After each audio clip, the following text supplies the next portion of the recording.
Alrighty, here we go. Welcome back to Nick Lenz Comic Corner, Classic Less Known Classic. This is episode number 2799. And episode 23, 28, 93. First up, we have Tales of Batman by Gerry Conway, Volume 3, which collects these following issues.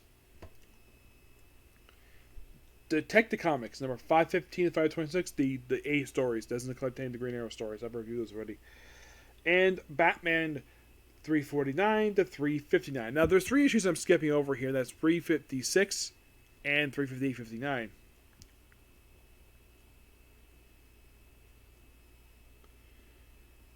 Now, the artists in these issues are like...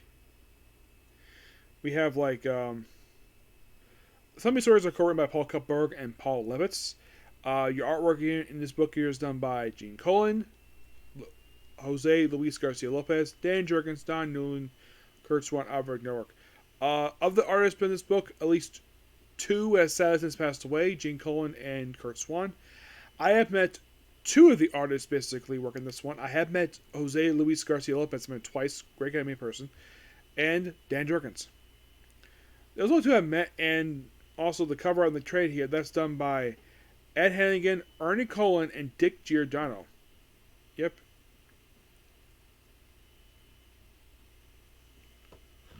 This first issue is basically like, well, Batman going to cover with Matches Malone, of course, dealing with the guy who used a flamethrower. And plus in these issues, they also wrap up the whole thing of like, the whole thing, there's like, they basically wrap up a loose end from the Strange Operations. So, we have Bruce becoming Matches Malone to go undercover. Robin goes to his manor, meets yeah, basically the whole thing with Robin, it's Return of the Mad Monk, first time since the 30s. And Dahlia, the girl he's been kind of seeing in the book, is the same girl from that original story. And she's back here because the reason why that they were brought back here, because Conway was tasked to bring back a lot of the Golden Age villains throughout his run, and by the end of his run, he pretty much brought back everybody who had not been seen in years.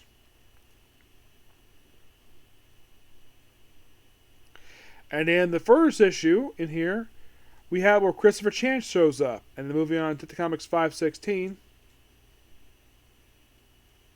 Final Exams, Part 2. Yeah, a lot of this stuff, like the early stuff in here is like Matches Malone go undercover with a little bit of crimes here and there. And of course, well, Jim Gordon is named basically like...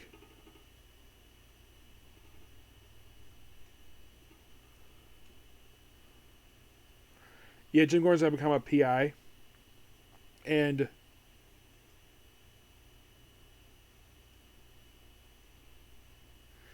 yeah, and the new commissioner is Arthur Reeves. And oh boy, he's not around very long.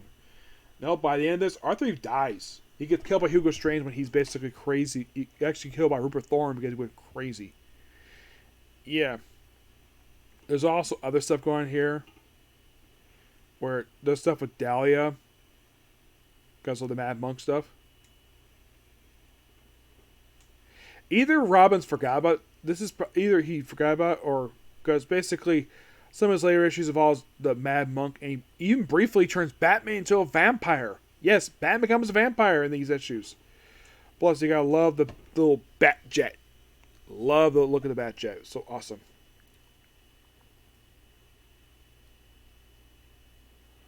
Yeah, also Vicky Vale is still dating Bruce Wayne in these issues. And of course Catwoman shows up. I love this the issue issue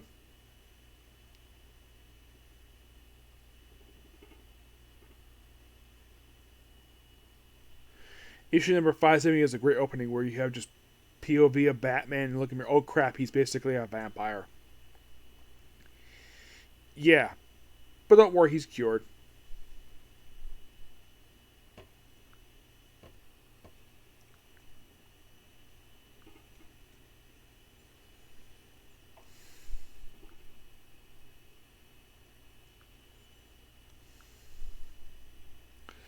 Yeah, it's only around for... It's a brief thing for Batman to be a vampire, but he gets cured after defeating the Mad Monk. Then Deadshot returns the book. Yep, Deadshot. First time since Strange Operations, he returns the book. And thanks to a blood transfusion, basically Bruce Wayne is back to being, well, thanks to a special blood transfusion, Batman turned back normal.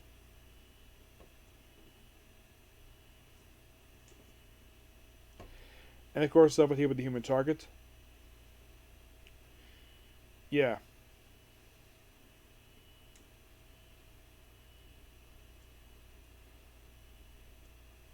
And of course, Jim Gordon's in the hospital. His Barbara is consoling him along with her then boyfriend Jason Bard.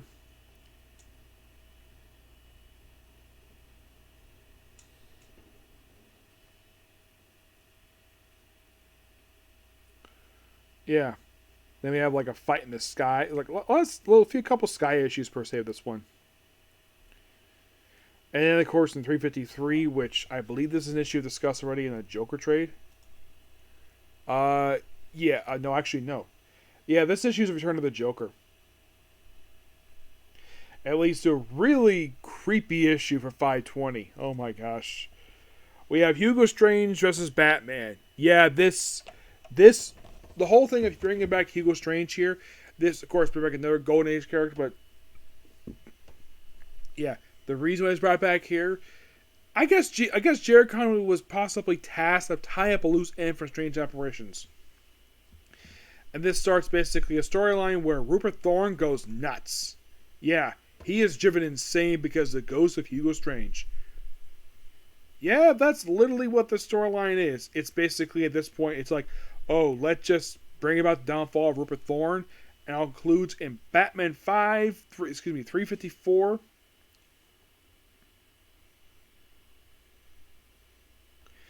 Yep.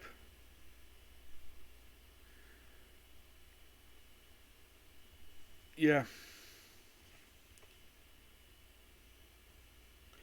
And of course, Rupert Thorne ends up shooting the commissioner.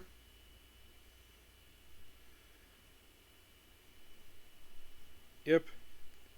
And it's revealed that, oh yeah, Hugo Strange is alive. Oh yeah, and then 521, this was the issue that started the Green Arrow feature. He's not in the opening story. It's mostly put... The opening... This starts the next story arc here where Catwoman is attacking Vicky Vale because she's dating Bruce Wayne. Yep.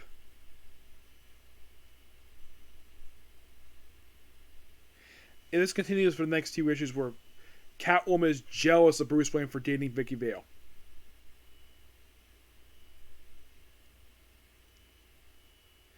And of course fights the Snowman in Detective Comics 322.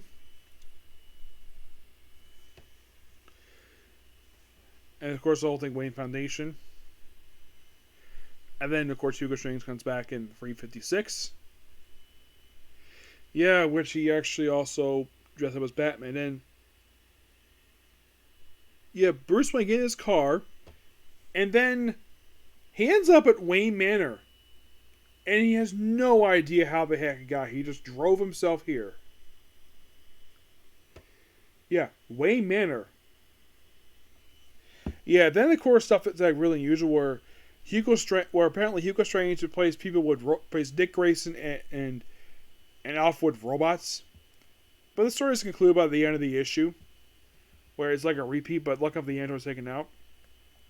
And then 523, you have Batman versus Solomon Grundy, who comes back. Yes, Solomon Grundy is back in this book. Which you're like, really?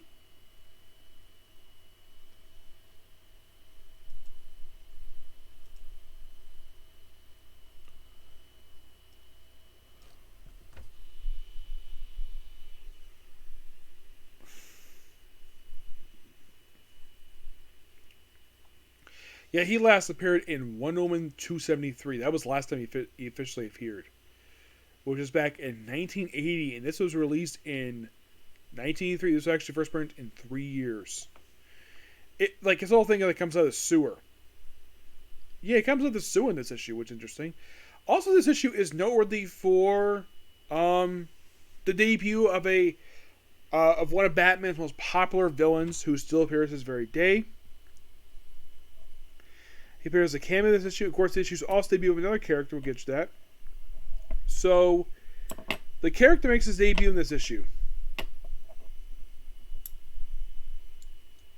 Well, I don't think they see him per se in this issue. Yeah, this issue was noteworthy for the debut of Killer Croc.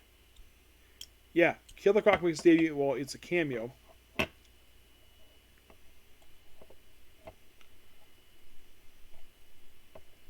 Eventually, thanks to the death of Arthur Reeves, Jim Gordon is reinstated as Commissioner GCPD, and when Batman sees him later on here, he's like, "Hi, Jim. Welcome back to the Force." He says, "Thank you." There's some weird stuff here.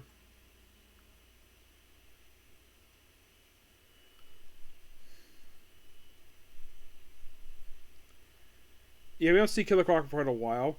Eventually, we do see the debut of Jason Todd in these issues. Yes, if you're curious.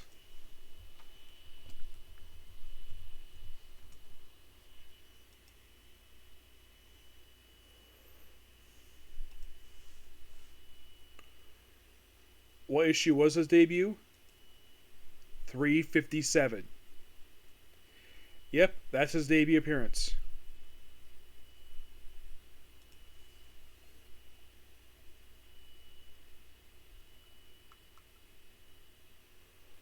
Yeah, and by the way, Jason is not raven-haired like Dick Grayson is. Oh no. And here's Killer Croc right here. That's him. Yeah, 357 was actually Jason Todd's debut. And then at one point he puts on like a Robin costume. Because Dick Grayson became Nightwing in Teen Titans.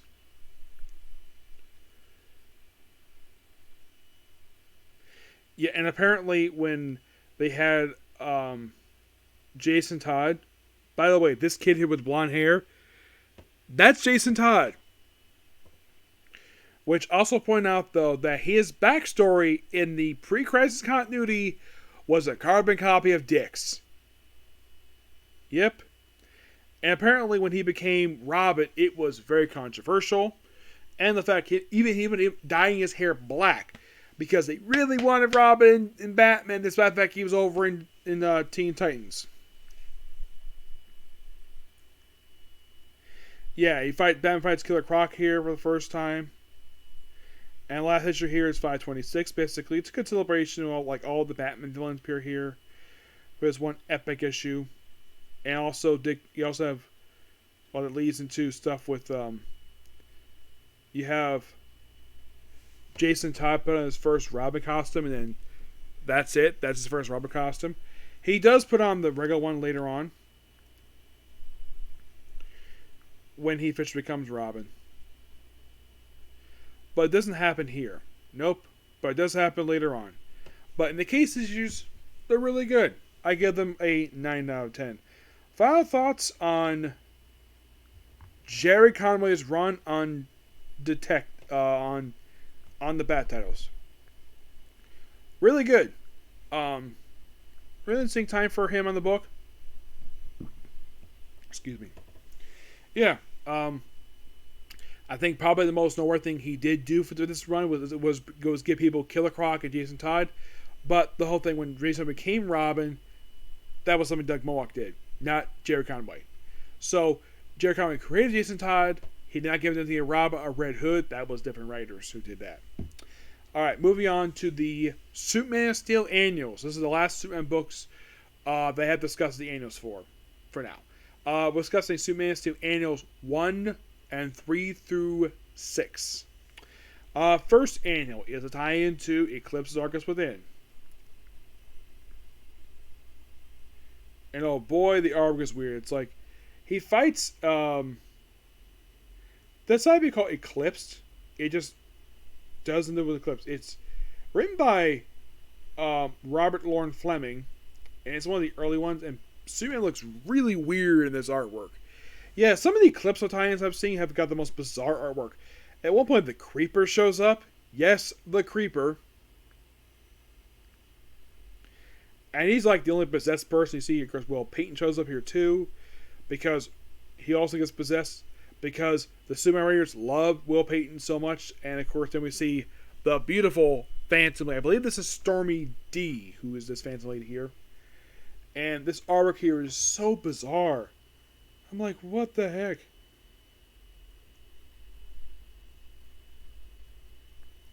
Wait, did I review these annuals already?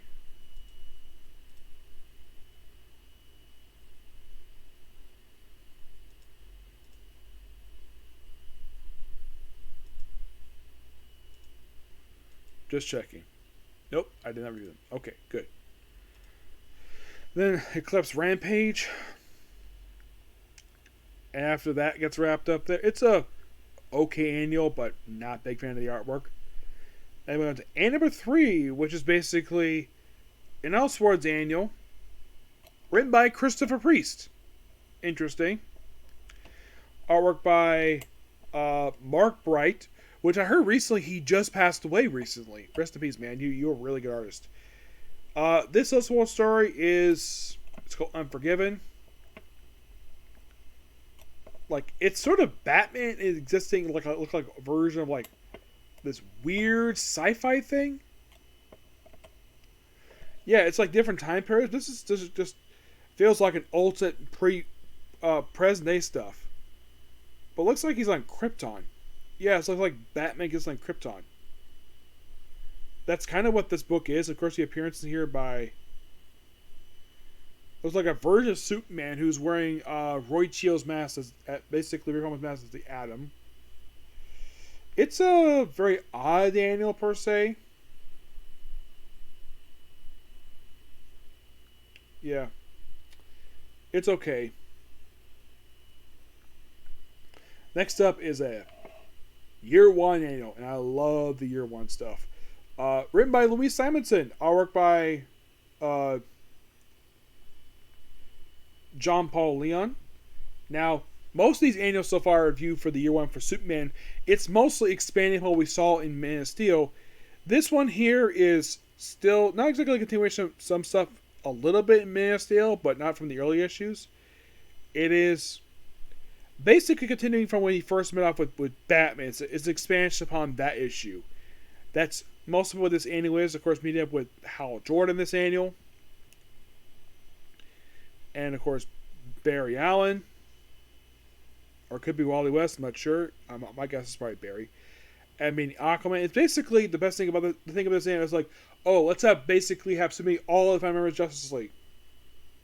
You think, okay, you have Hal, Barry, John, Aquaman, Batman. Like, okay, yeah, but it's the post-crisis. It's the one from Year 1 where it's Barry, John, Black Canary, Green Lantern, and Aquaman. It's like the off membership of Justice League is like he's supposed to be a fan member, but this is post-crisis. They basically change it. Like the Crisis fixes it, and that's a little expansion like toward the end of the miniseries, and that's it. Which, really fun annual. I'd say basically it's the first good annual so far. Like, the first annual was okay. Second annual was just okay. I like the third annual's artwork, but I'd say that annual was really good. Next one is annual number 5. This is written by Kurt Busiek. Yes, Kurt Busiek writes this thing. Never Ending Battle. Paul Ryan's the artwork with Joe Robinson on the writing here. It is basically the best way to describe this one is, what if Superman existed on the world of Waterworld? And a little bit of sci-fi stuff. It's like Waterworld mixed with sci-fi stuff. Yeah, it's a really fun annual.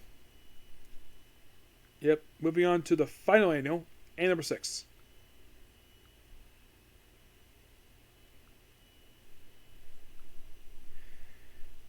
And it's a Paul Pieros annual. And this element of Superman, this also was the final one. This also written by Louise Simonson. Artwork by Tommy Lee Edwards.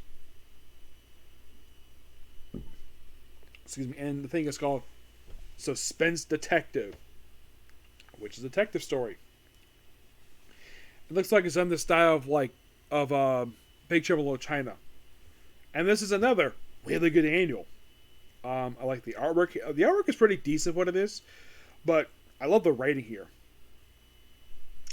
It's just a good hard-nosed detective story.